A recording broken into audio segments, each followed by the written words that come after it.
So I chose these individuals because they are individuals that really take massive action. So much so that they're like volumes went berserk out the gates, and they haven't stopped since. So let's get right into it. Kathy Levitt. Kathy, where are you from, Kathy? I'm now so happily from Fort Myers, Florida. And how long have you Oh God, my aunt had a pink car when I was 25. Little louder. My aunt had a pink car when I was 25, so I've been trying to do that All right. for a while. Let's ask her the first question. What's the first thing you do to take action right when you join a company? Ready? I make a list. Yes. I seriously take pen to paper. I don't use my phone. I use my phone for contacts. But I literally take a pen to paper, guys. And in the first day that Daniel called, I wanted to cry, but I joined.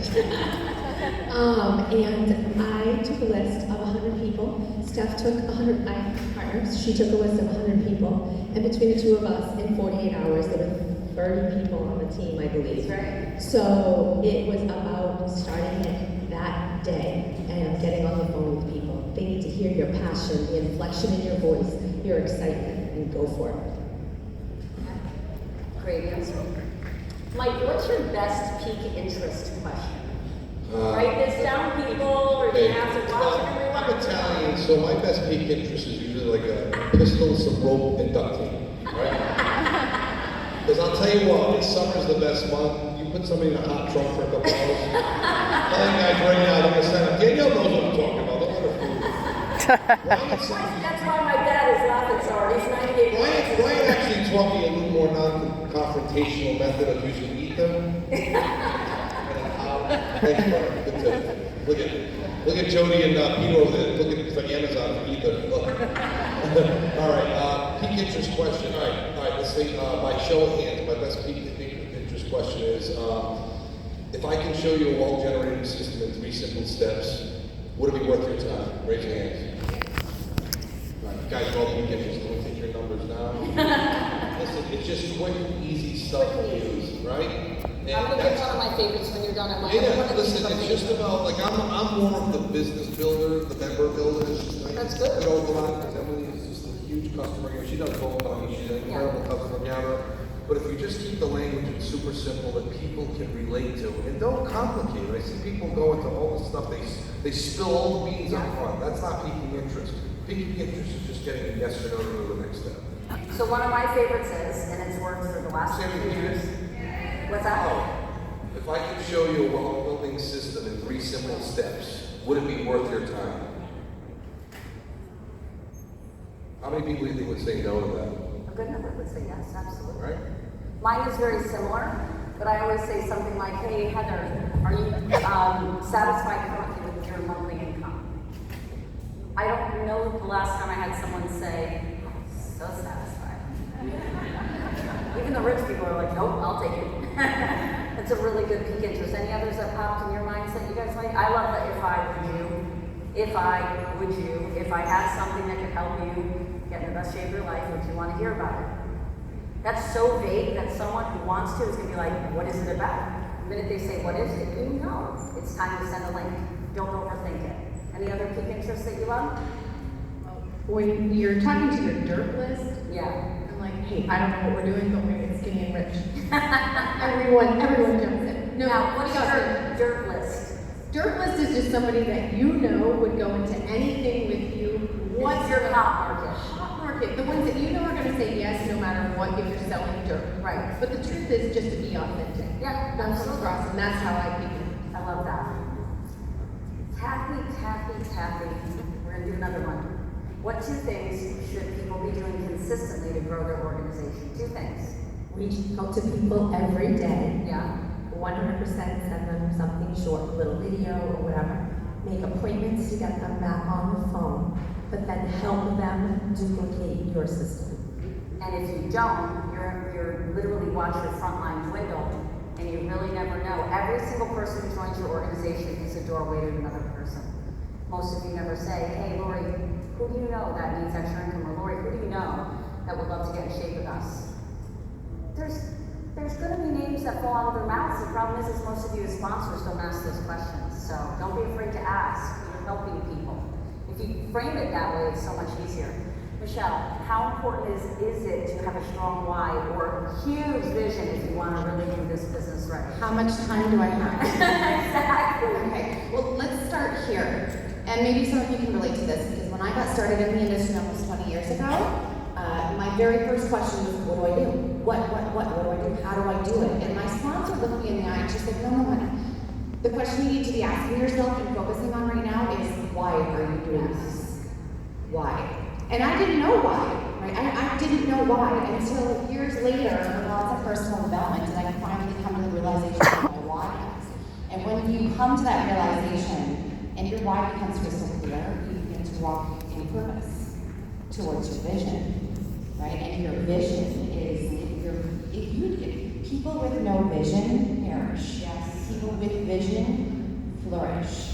When your vision is crystal clear, it's your roadmap to set your goals, to create your why, right? What would your world look like if your why became a reality today? What would that feel like? Right? Your vision is very intimately connected to that.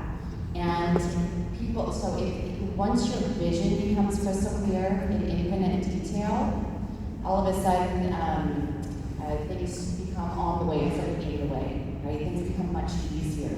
Instead of being a victim of your past, you become the master of your destiny. Right? So those things are very, very important. You need to know why you're doing it, so that you can walk with purpose towards that and to create the reality of your dreams. That was great. All right, Emily's going to follow that. Ready, Emily? Right. How do we create duplication? How do you create duplication in your amazing organization? There's got to be some duplicative things you just teach every day, in and out, right? Get plugged in. Plug in. Write it down. I think the first thing when you, let's just not even take myself, but if I signed up somebody today, I would get them plugged in. You don't need to reinvent the wheel. The truth is, we have tools, right? You get them on the team page, you get them on the corporate page, you get them on the transformation, all of the pages that they need. Don't overwhelm them and put them on 35 different pages. What they need to do. And you need to give them a goal. Go get your first 2 people by the end of the week, by Friday, by Saturday, whatever it is, don't overwhelm. But the minute that they think that they can do that, right? It's not like I'm gonna walk in and say, I'm gonna go to Triple Black Diamond tomorrow, because if I don't, I'm gonna quit. Discouraged. Absolutely. Do not want anyone discouraged. Anyone can do this business, and the truth is, it's a system. If we have a system that works, use it. Yeah, that was great. Mike, anything on duplication you want to add? I think Emily hit it on the head, but speed of the leader, speed of the pack, right? And I think people will mimic and duplicate whatever you're doing. And I really believe in keeping it simple, guys. And part of the peak interest question that I had said, you guys probably wanted, what are the 3 steps?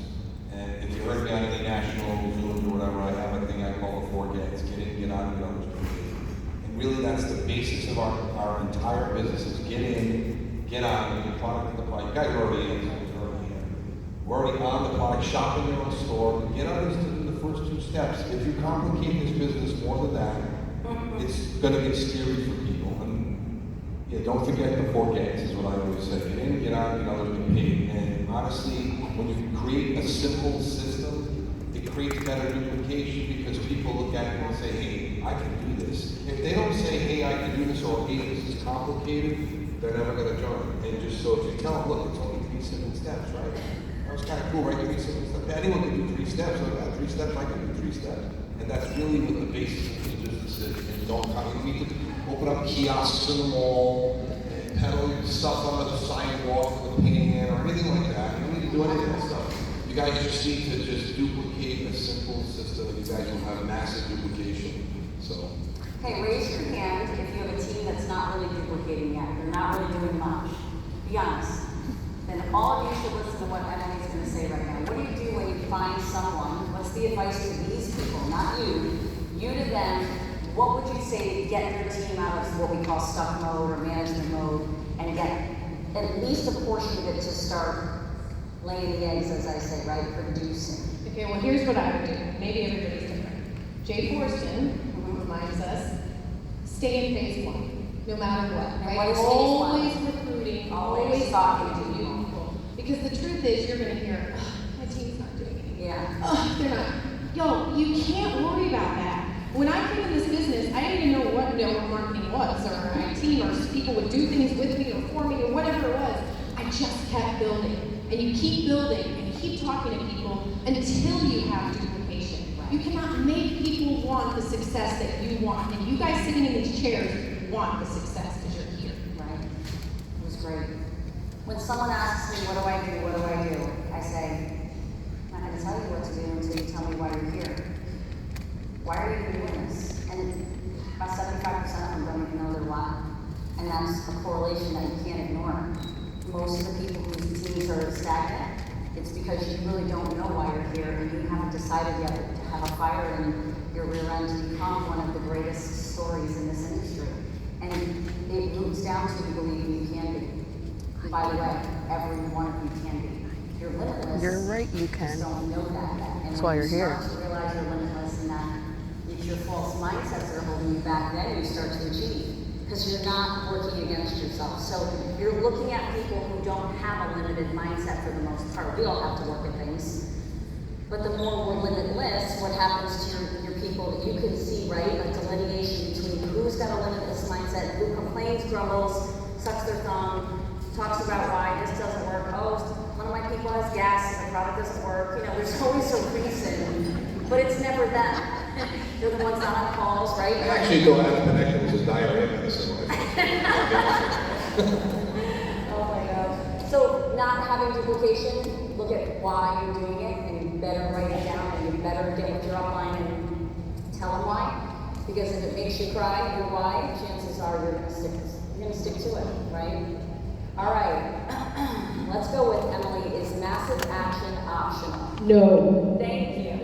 I mean, it's just no. There you go. Let's keep It's going. not, that's what builds your, this is a momentum business. Yes. So you've got to just get in. Here's the truth. Mike tells me, ignorance on me, right, says ignorance, but ignorance on fire is better than knowledge on ice, guys. You do not need to know. I couldn't tell you every single range to the top. I couldn't tell you the comp plan backwards and forward. Right. But I know this company is where I'm supposed to be. And when I'm talking to somebody, they don't need to believe in the product, and they need to believe I believe. Right. Right. That's such a good answer.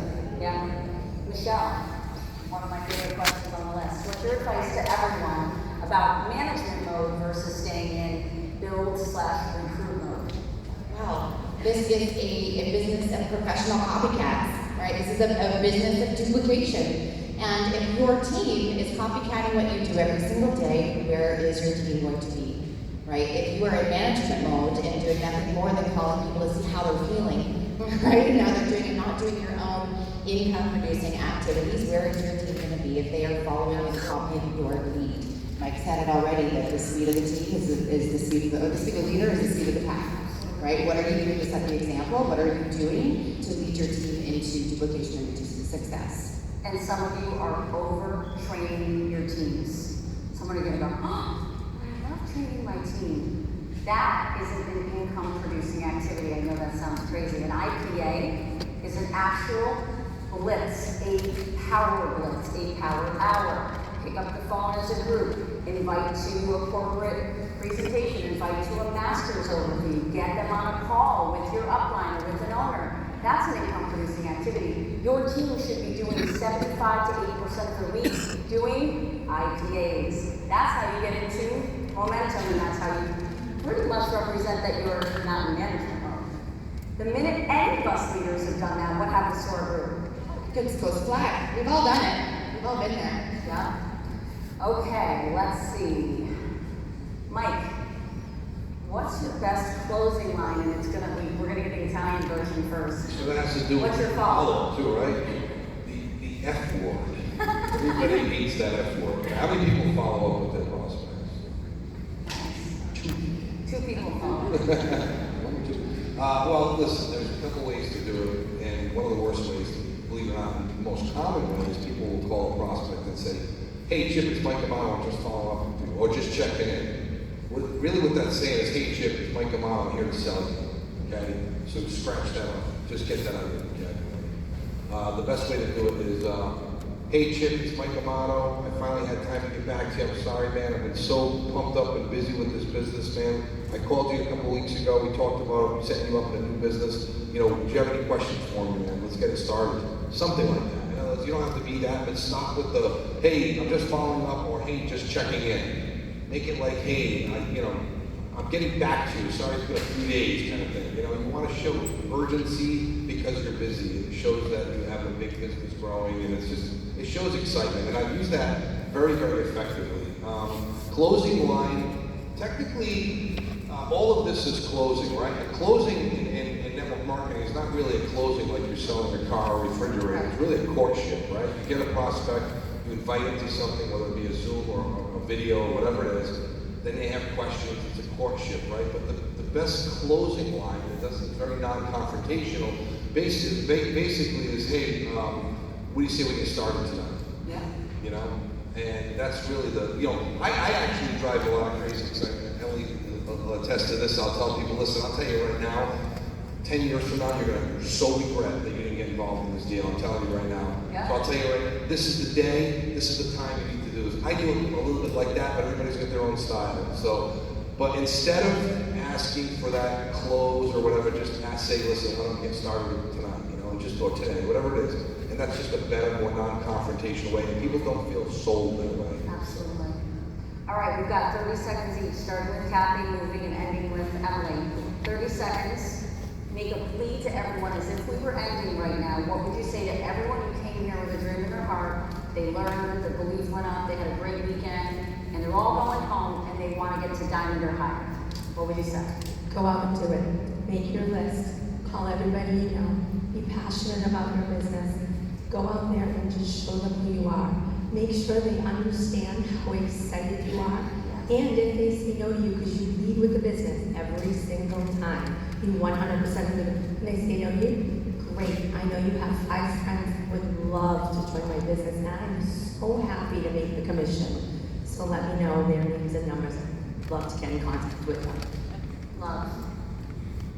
Take this feeling that you have here today, right? This feeling that you've got all weekend, take it home with you, right? Take it home with you, and when you are prospecting and sharing this business, share it from this feeling of being here. Take this energy, remember it, right? Because this is why events are so important. You guys get that now. If there's some people here that this is maybe your first event, you get it now, why these are so important. So take this energy and use it as fuel to build your business. Believability for me. I mean, believe what you see here. Believe in the products. Believe in the ownership here. If you have this core belief that reeks like cologne, I mean, people can see through that more than anything. You can say a million words, but if you don't have belief, they will sense it like a dog, right? People got sense of it. They don't really believe that. Believe, ground yourself. They have this convicted obsession with doing this, and I'm telling you right now, people will be attracted to that. And of course, my thing is always just keep it simple, guys. It's not rocket science, this business. It's easy in, easy out. The quit rate is higher than the fail rate. Believe me, that's the problem. It's easy in, easy out. Yeah. Look at this as if you bought $1 million franchise, okay? Yeah. And just work it that way. Okay, if I were to give advice, it would be, because you take this feeling home, like Michelle said, but there are going to be days you don't have that feeling, okay? You have to get up and do the things that you have to do every single day, whether you feel like it or not. You keep continuing to build, keep continuing to reach down. You talk to your team members, you check in, don't say check in, but you do that. But you just keep doing what you can and have confidence, you guys. I knew I was going to be a triple black diamond before we even started. I didn't think it would happen overnight, but I knew it. You believe it, it will happen. You will go through. Absolutely. So just have confidence going into conversations. You're already there. They're already on your team, and continue on. And raise your hand if you're listening to her going, they don't have the confidence, Emily. Who just said that in her head? Raise your hands. They probably don't have the confidence to raise They don't them. want me to smack you. Thank you, there's a few. Yeah. Go home and read a book. Get on the train, on the plane, stop watching. Some of you with your, yes, take home a brain tip. Some of you right, I see this stuff in the inside. Yeah. Guys, you don't have to be a major network marketer, No. right? I've literally been in this business 5 years, and I just saw the business opportunity. Right. Tell people that. It literally is just a business and a way to do it, and I'm telling you, like, these guys are freaking awesome. They know the right people to call. I just speak from my heart. I talk to everybody, and they want to join. And they want to join. Oh. So no, that's fine. What I was gonna say is Netflix, stop asking what the next series is on Netflix. If your check isn't diamond or higher, please don't post that, because one day. Unless it's how to get to diamond. I'm gonna knock on your door with Mike. I'm kidding. We love you guys. Give everyone a round of applause for our top leaders. You guys rock, Michelle. Whoop, whoop.